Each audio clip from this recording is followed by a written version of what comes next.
Okay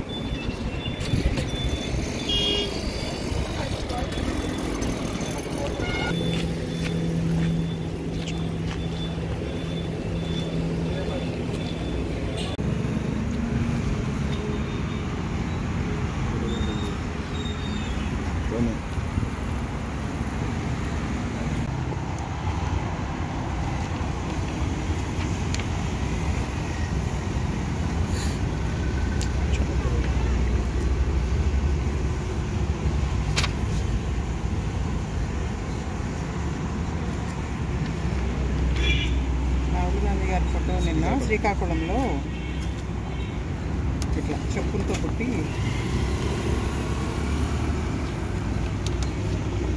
వీళ్ళందరూ BJP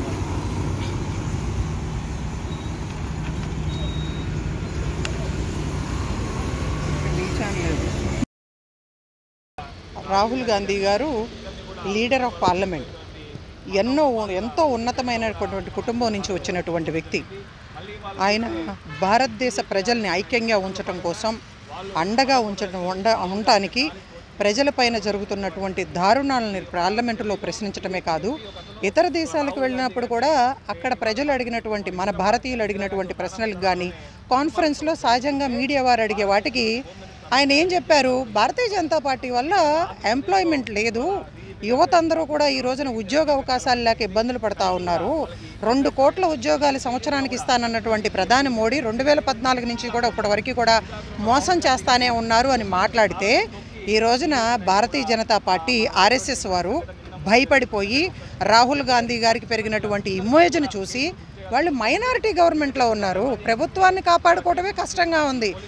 ఇంతకుముందు ఎలా అయితే మహాత్మా గాంధీని, ఇందిరాగాంధీని, రాజీవ్ గాంధీ గారిని ఎలా అయితే చంపేశారో అదే స్థాయిలో రాహుల్ గాంధీ గారిని కూడా చంపేస్తామని చెప్పి డైరెక్ట్గా ఒక బీజేపీ నాయకుడు రాహుల్ గాంధీ గారి ఇంటికి ముందుకు వెళ్ళి మరి తర్వేందర్ సింగ్ అనే ఆయన నీ నాయనమ్మకు పట్టిన గతే పడుతుంది అని చెప్పి అంత ధైర్యంగా మాట్లాడుతూ ఉన్నాడు అంటే దీని వెనక మోడీ, అమిత్ షా ఉన్నారు అనేది చాలా స్పష్టంగా అర్థమవుతూ ఉంది.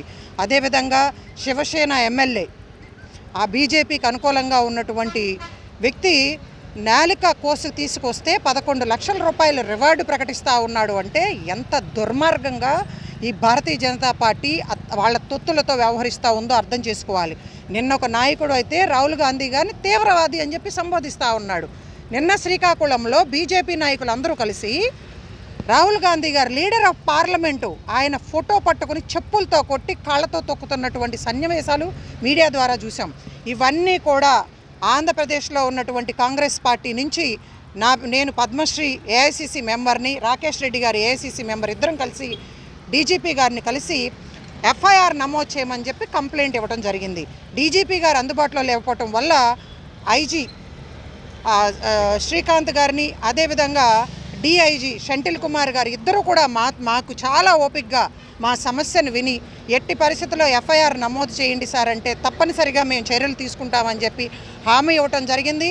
ఇప్పుడున్నటువంటి ఆంధ్రప్రదేశ్లో ఉన్నటువంటి ప్రభుత్వం బీజేపీకి అనుకూలంగా ఉన్నదని మాకు తెలుసు, వాళ్ళు కూటమి ప్రభుత్వం ఉంది, అయినా కానీ ఇది ప్రజాస్వామ్యాన్ని కాలరాసే ఇది చరిత్రలో ఎప్పుడూ లేనటువంటి దుర్మార్గమైనటువంటి ఆలోచన భారతీయ జనతా పార్టీ ఆర్ఎస్ఎస్ చేస్తూ ఉంది. కాబట్టి ఆంధ్రప్రదేశ్ ముఖ్యమంత్రి గారు కూడా మా విన్నపాన్ని సహకరించాలి అని చెప్పి కోరుతూ ఎట్టి పరిస్థితుల్లో రాహుల్ గాంధీ గారిని చాలా తీవ్రంగా బెదిరించి ప్రాణాలు తీస్తూ ఉన్నటువంటి భారతీయ జనతా పార్టీ నాయకుల్ని, వాళ్ళకి కొమ్ము కాస్తున్నటువంటి ఇతర అందరిపైన కూడా ఎఫ్ఐఆర్ నమోదు చేసి చర్యలు తీసుకోవాలి అని చెప్పి డిమాండ్ చేస్తా ఉన్నాం. కాంగ్రెస్ పార్టీ నాయకులు విషయం మనం అందరూ ఒకసారి గుర్తుంచుకోవాల్సిన అవసరం ఉంది.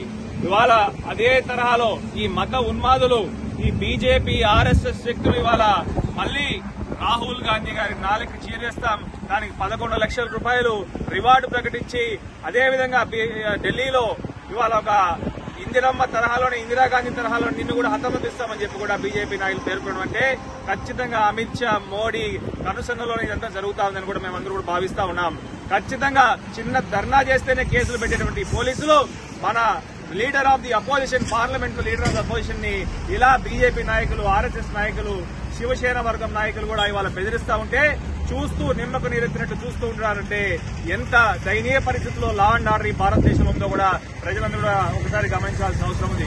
కనుక కాంగ్రెస్ పార్టీ తరఫున మేము డిమాండ్ చేస్తా ఉన్నాం, వెంటనే ఎవరైతే ఈ బెదిరింపుల ధోరణి రాహుల్ గాంధీ మీద బెదిరించినారో ఆ బీజేపీ నాయకులు, శివసేన నాయకులందరినీ కూడా వెంటనే ఎఫ్ఐఆర్ బుక్ చేసి ఇదివరకే గాంధీ కుటుంబం నుంచి శ్రీమతి ఇందిరాగాంధీ గారు, అదేవిధంగా శ్రీ రాజీవ్ గాంధీ గారు కూడా ప్రాణత్యాగాలు చేసిన విషయం మనందరూ ఒకసారి గుర్తుంచుకోవాల్సిన అవసరం ఉంది.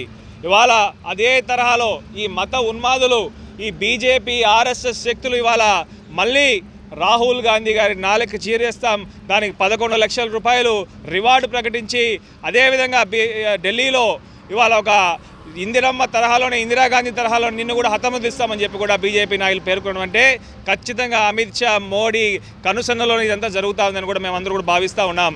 ఖచ్చితంగా చిన్న ధర్నా చేస్తేనే కేసులు పెట్టేటువంటి పోలీసులు మన లీడర్ ఆఫ్ ది అపోజిషన్, పార్లమెంట్లో లీడర్ ఆఫ్ ది అపోజిషన్ ని ఇలా బీజేపీ నాయకులు, ఆర్ఎస్ఎస్ నాయకులు, శివసేన వర్గం నాయకులు కూడా ఇవాళ బెదిరిస్తూ ఉంటే చూస్తూ నిమ్మకు నీరెత్తినట్టు చూస్తూ ఉంటారంటే ఎంత దయనీయ పరిస్థితుల్లో లా అండ్ ఆర్డర్ ఈ భారతదేశంలో ఉందో కూడా ప్రజలందరూ కూడా ఒకసారి గమనించాల్సిన అవసరం ఉంది. కనుక కాంగ్రెస్ పార్టీ తరఫున మేము డిమాండ్ చేస్తూ ఉన్నాం, వెంటనే ఎవరైతే ఈ బెదిరింపుల ధోరణి రాహుల్ గాంధీ మీద బెదిరించినారో ఆ బీజేపీ నాయకులు, శివసేన నాయకులందరినీ కూడా వెంటనే ఎఫ్ఐఆర్ బుక్ చేసి వాళ్ళని శిక్షించాల్సిందిగా ప్రజల తరఫున కూడా, రాహుల్ గాంధీ తరఫున, కాంగ్రెస్ పార్టీ తరఫున కూడా మేము డిమాండ్ చేస్తూ ఉన్నాం. ఖచ్చితంగా దీని మీద చర్యలు తీసుకోకపోతే ప్రతి కాంగ్రెస్ కార్యకర్త ఇవాళ రోడ్డెక్కి ఖచ్చితంగా మీ మెడలు వంచైనా సరే నేను మా నాయకుడు రాహుల్ గాంధీ గారిని కాపాడుకునే ప్రయత్నం చేస్తాం. ఈ నాయకుల్ని ఈ దేశం నుంచి తరిమి కొట్టే కార్యక్రమం కూడా ప్రతి కాంగ్రెస్ కార్యకర్త కూడా చేస్తారని కూడా తీవ్రంగా హెచ్చరిస్తూ ఖచ్చితంగా ఇవాళ నేను పద్మశ్రీ గారు ఇక్కడ రావడం జరిగింది. ఇక్కడ వచ్చి డీజీపీ గారిని కలిసి అదేవిధంగా శ్రీకాంత్ గారు, ఐజీ గారిని కలిసి కూడా, సెంధిల్ కుమార్ గారిని కలిసి కూడా ఇవాళ ఒక కంప్లైంట్ రాయడం జరిగింది. ఖచ్చితంగా వాళ్ళు సానుకూలంగా స్పందించినారు. ఇవాళ ఎఫ్ఐఆర్ ఎమ్మటే బుక్ చేస్తాం. ఖచ్చితంగా ఈ శ్రీకాకుళంలో, మన రాష్ట్రంలో శ్రీకాకుళంలో రాహుల్ గాంధీ గారు లీడర్ ఆఫ్ ది అపోజిషన్, ఆయన మీద చెప్పులతో తొక్కి వాళ్ళ ఫోటోని ఏదైతే నిన్న చేసినారో దాని మీద కూడా ఖచ్చితంగా చర్యలు తీసుకుంటామని చెప్పినారు. ఖచ్చితంగా వాళ్ళు సానుకూలంగా స్పందించినారు. పోలీసు వాళ్ళకు కూడా ధన్యవాదాలు తెలుపుకుంటున్నాం. ఖచ్చితంగా మేమంతా కూడా ఆశిస్తున్నాం